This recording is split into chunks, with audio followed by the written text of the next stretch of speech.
네, 안녕하세요. 반갑습니다. 자, MB골드 김태현입니다. 자, 오늘도 이제 조일알미늄 목표가 1차 목표가 달성을 했고요. 여러분들 방금 전에 12시 보에서 이제 그 이재현 아나운서가 잘 말씀하셨지만 그 중국에 대한 이런 이 알루미늄과 철강에 대한 미국의 그 관세를 3배를 인상을 추진을 하겠다. 이런 좀 이슈가 붙으면서 자, 오늘 이렇게 갭상승 출발을 했었습니다. 자, 물론 시가 출발은 세게 시작을 했는데 지금 장대 음봉이 달리고 있거든요. 근데 제가 봤었을 때 아직까지는 전략 매도할 자리는 아직까지 아니다. 이렇게 생각을 하고 있습니다. 자, 그 이유가 뭐냐면은 과거에 이제 2022년도에 이전 대선에서 미국 대선에서 5월 정도에 이제 미국과 중국의 갈등이 또 다시 한번 재점화됐던 이력들이 있습니다. 이번 바이든 대통령이 요거와 관련해서 이 미국의 중국에 대한 이런 제재를 조금 더 강화하고 평소보다 우리가 생각했던 것보다 좀 강하게 제재 전략을 어떻게 보면 짜고 있는 거는 결국에 이 정치적인 부분들에 대한 이 지지도를 높이기 위한 어쩌고 보면 정치적인 이슈가 좀 있다라고 생각을 여전히 하고 있고요. 자, 그래서 오늘 철강 관련된 종목들 그리고 알루미늄 관련된 종목들 그리고 또 일각에서는 이 해운조에 대한 또 제재 이런 이야기들도 나와주면서 지금 전반적으로 이 미중 갈등에 대한 재점화 이런 관련된 종목들이 앞으로 저는 이제 순환매 흐름들이 좀 나와줄 수 있지 않을까 이렇게 생각을 합니다. 자, 물론 이제 기술적으로 보면은 차트 한번 보여주시면은 사실 일봉상에서 이격 자체가 워낙 높습니다. 이격 자체가 많이 벌어져 있는 상황에서 오늘 시가가 2,750원이었고 장중 고가가 2,760원이었는데요.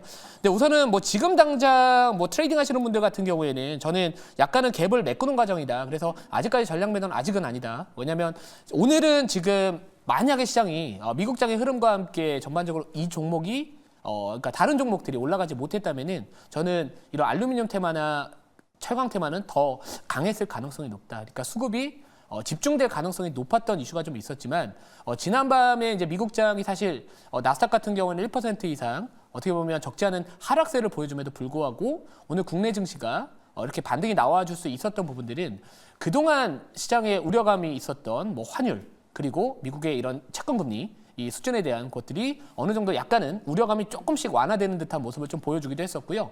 자, 게다가 유가에 대한 부분들도 이제 앞으로 지정학적 이슈 때문에 인플레이션에 대한 또 자극을 하지 않을까 이런 우려감이 있었지만 유가도 또 3%대에 또 급락을 하면서 또 미국 시장 내에서는 이런 유가의 하락으로 인해서 항공주들의 분위기도 나쁘지 않았습니다. 지난번 이제 미국장 같은 경우에는 이 반도체 위주로 좀 하락폭을 키웠기 때문에 전반적으로 오늘 반도체 종목들 보유하신 분들 아침에 장 시작 전에 뭔가 되게 불안하신 분들 되게 많으실 것 같은데 제가 얼마 전에도 공개 방송에서 말씀을 드렸습니다. 우리가 보통 투자를 할 때는 업황 이런 기업보다는 시장 환경이 더 중요하다. 그러니까 시장을 이기는 업종과 종목은 없다라고 생각을 했는데 그동안 우리의 시장에 하방 압력을 가했던 요인들이었던 고금리에 대한 부분들, 국채금리가 조금 하락을 했던 부분들과 환율에 대한 부분들, 그리고 유가에 대한 부분들이 어느 정도 해소가 되다 보니까 오늘 반도체 종목들이 개파락을 했을지라도 미국장에서 하락을 했을지라도 결국에는 그거에 대한 또 어느 정도의 우려감 완화로 인해서 저는 올라가지 않았을까 이렇게 생각을 하고 있습니다. 자, 그래서 반도체 종목들 사실 제가 오늘 생쇼 방송 전에 반도체 종목들이 음봉이 달렸다면서 오늘 반도체 갖고 오려고 했었는데 아직 조금만 더 기다려 보도록 하겠습니다. 자, 그래서 아무튼 조일알미늄 같은 경우에는 아직까지 저는 이격을 좁혀가는 과정이고 물론 장대음봉 달렸지만 조금 더 지켜봐도 저는 나쁘지 않다 이렇게 말씀을 드리고요. 자, 그리고 리뷰 다른 종목 말씀을 드리면은 VT 말씀을 드리도록 하겠습니다.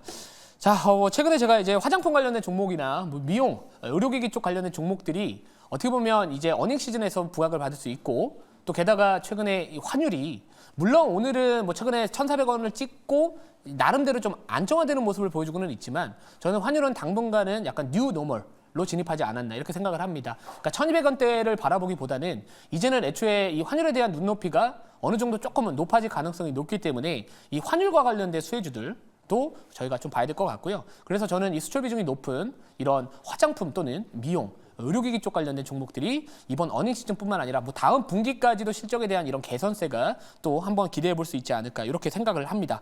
자, 그래서 VT 같은 경우에도 최근에 이제 눌림이 좀 나왔을 때 또 공개 방송에서도 또 지금 자리 나쁘지 않다라고 말씀을 드렸는데 여전히 자리 자체는 저는 좋다라고 생각을 하고 있습니다.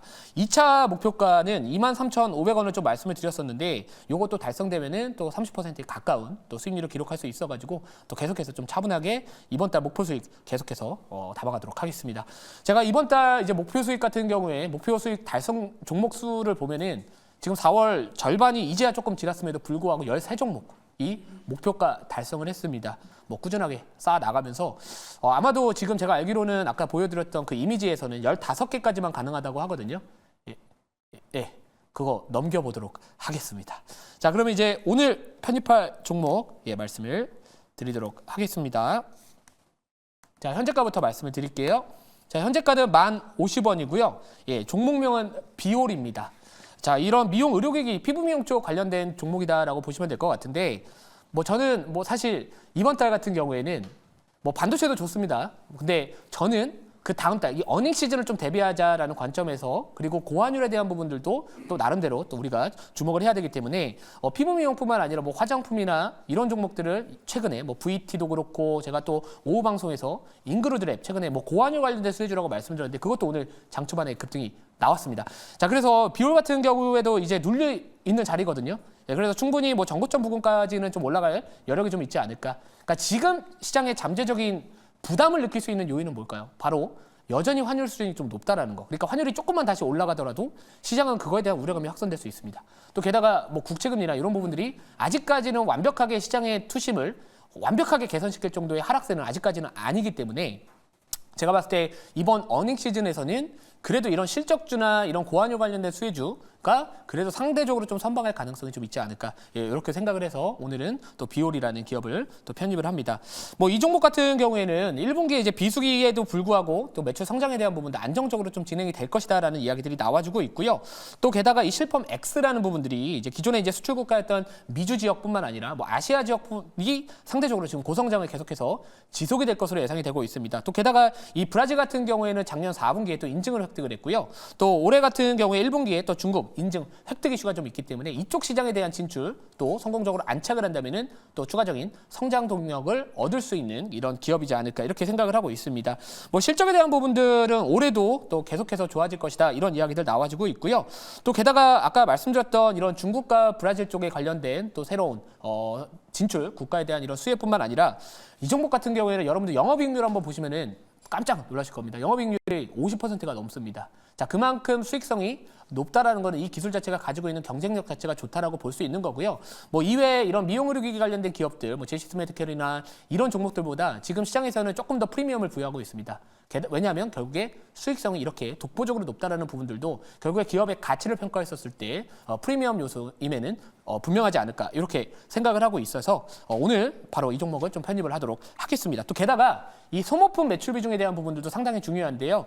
이 수출에 대한 부분들 이런 이 기존의 판매에 대한 부분들이 지금 5년 차를 넘어서고 있습니다. 자, 그러면 결국에는 이 소모품 매출도 앞으로 다시 또 늘어날 시기에 들어갈 수 있기 때문에 아무튼 소모품 매출 증가도 앞으로 고성장이 또 예상이 된다. 이런 포인트를 한번 잡아보시면 좋을 것 같고요. 제가 자료 한번 보고요. 추가적인 가격 전략 말씀을 좀 드릴게요. 뭐 연간 장비 매출 추이및 전망을 보시면은 단 한 번도 꺾인 적이 없습니다. 뭐 실적 성장에 대한 부분들도 단 한 번도 꺾인 적이 없고요. 자, 그래서 뭐 이런 장비 매출에 대한 추이 및 전망을 보더라도 뭐 올해뿐만 아니라 뭐 내년까지도 그 이후까지도 계속해서 그 성장률을 유지할 수 있다라는 거는 어떻게 보면 우리가 보통 기업의 가치 평가 모델을 했었을 때는 뭐 고속 성장 모델도 있고요. 아니면은 이 성장률에 대한 부분들을 앞으로 뭐 매년 뭐 5%씩 꾸준하게 올라갈 것이다라는 이런 가정을 하고 기업 가치를 평가를 합니다. 근데 보통 고속 성장 모형 같은 경우에는 뭐 최근에 앞으로 1년과 2년 정도는 뭐 두 자릿대의 성장률을 보여주지만 그 이후부터는 뭐 한 자릿대로 떨어질 것이다. 그런 부분들에 대한 반영을 좀 하거든요. 근데 이렇게 고속 성장을 기록하고 있는 기업들 같은 경우에는 그 성장률이 조금이라도 훼손이 된다면은 기업의 가치 또는 주가는 또 단기적으로 많이 빠지는 경향이 있지만 이렇게 꾸준하게 매년 이 안정적인 성장률을 기록하는 기업들 같은 경우에는 물론 이런 고속 성장에 대한 부분들보다는 탄력성이 낮을 수는 있겠지만 항상 주가가 좀 빠졌을 때마다 밑에서 받쳐줄 수 있는 그런 수급세들이 유입될 수 있다. 이렇게 보시면 될 것 같습니다. 자, 다음 자료 볼게요. 자, 아까 말씀드렸던 이 소모품 매출에 대한 부분들도요. 이제 앞으로 이런 장비 매출뿐만 아니라 이 소모품 매출도 결국에는 지금 5년차 이 장비 매출에 대한 부분들, 장비 공급에 대한 부분들이 5년차에 진입을 하고 있기 때문에 뭐 결국에는 소모품 매출도 동반 성장할 것이고 이쪽 시장이 또 지금 앞으로 고속 성장이 예상이 되고 있기 때문에 이쪽도 관련해서도 또 수혜를 받을 수 있다. 이 정도로만 정리를 해보도록 하겠습니다. 자, 그러면 질문 받아보고요. 추가적인 가격 전략 말씀을 드릴게요. 네, 제가 질문하겠습니다. 뭐 이 종목은 그 경기가 좋든 나쁘든 정말 잘 나가고 있는 그런 기업이고 또 이 과거 오늘 아까 화장품 얘기 잠깐 해주셨지만 이제 중국 보다는 미국에서의 성과들이 굉장히 크게 올라오고 있다 이런 얘기인데 이것이 이제 저는 이제 한류가 이제 과거에는 동남아와 중국에 집중됐던 것들이 미국이나 유럽이나 또 영국 이런 나라에서도 이제 본격화되면서 앞으로 그 수출 부분에 있어서의 우리 피부 미용뿐만 아니라 화장품 관련 종목들의 새로운 한류의 전 세계적인 확산과 관련된 트렌드에 부합한다고 보는데 이 점은 비올에 어떤 영향을 미칠 건지 한번 말씀 좀 부탁드리겠습니다. 네, 사실 이제 화장품이나 미용 쪽에 대한 부분들은 확실히 뭐 10년 전에 그런 분위기하고는 확실히 달라지고 있다 이렇게 생각을 합니다. 과거에 이제 중국 쪽 시장에서 아모레퍼시픽이 한류 어떻게 보면 약간 열풍이 불었을 때 아모레퍼시픽 같은 경우에는 약간 성장주였거든요. 오히려 뭐 퍼가 막 30배, 뭐 40배 이렇게 부여를 받기도 했었는데 이 중국 쪽 관련해서 이제 사드 보복이나 애국 소비에 대한 부분들 이런 것들이 좀 있다 보니까 전반적으로 이제는 이런 화장품 쪽이 사실 성장주라고 할 수는 없었습니다. 근데 결국엔 성장주라고 하면은 말 그대로 이 성장률이 높아야 되는 건데 최근에 이제 우리나라 이런 컨텐츠나 뭐 예를 들어서 뭐 오징어 게임이나 이것도 외국에서 상당히 히트를 쳤고요. 뭐 기생충 이런 영화들도 히트를 친 상황에서 우리나라 가수들도 지금 과거에는 뭐 중국이나 아시아 지역에 국한됐었다면은 지금은 유럽 지역이나 아니면 이 미주 지역에서도 상당히 좀 히트를 친 이 가수들이 많습니다. 자, 그렇기 때문에 우리나라 제품에 대한 인식 자체나 이런 생각, 사고방식 자체가 이제 과거와는 확실히 달라졌다라고 생각을 하고 있고요. 자, 그러다 보니까 우리나라 같은 경우에도 많은 화장품 기업들이 과거에 중국 시장을 좀 잡기 위해서 노력을 했다면 지금 전략 자체를 해외로 다른 국가, 이 비중국권 국가로 눈을 좀 돌리고 있다. 그런 결과물이 최근에 나와주고 있다 이렇게 생각을 하고 있거든요. 그래서 아마도 이 비올 같은 경우에도 이 수출 비중, 이 미주 지역에 대한 수출 비중이 30%가 넘습니다.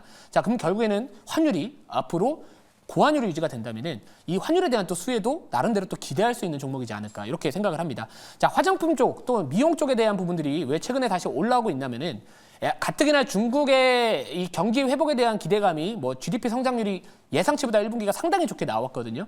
근데 미국 경기는 여전히 좋습니다. 게다가 최근에 소매 판매 지표가 예상치보다 상당히 높게 나와주면서 사실 금리 인하에 대한 기대감을 후퇴시켰잖아요. 그런 부분들로부터 어떻게 보면 소비 회복에 대한 부분들로부터도 앞으로 미용 쪽이나 화장품 쪽은 좀 주목을 당분간 해야 되지 않을까 이렇게 포인트를 잡아봤습니다. 자, 목표가 말씀해 드리면은 1차 목표가는 1,750원이고요. 2차 목표가는 12,000원, 손절가는 9,000원. 네, 말씀을 드리도록 하겠습니다.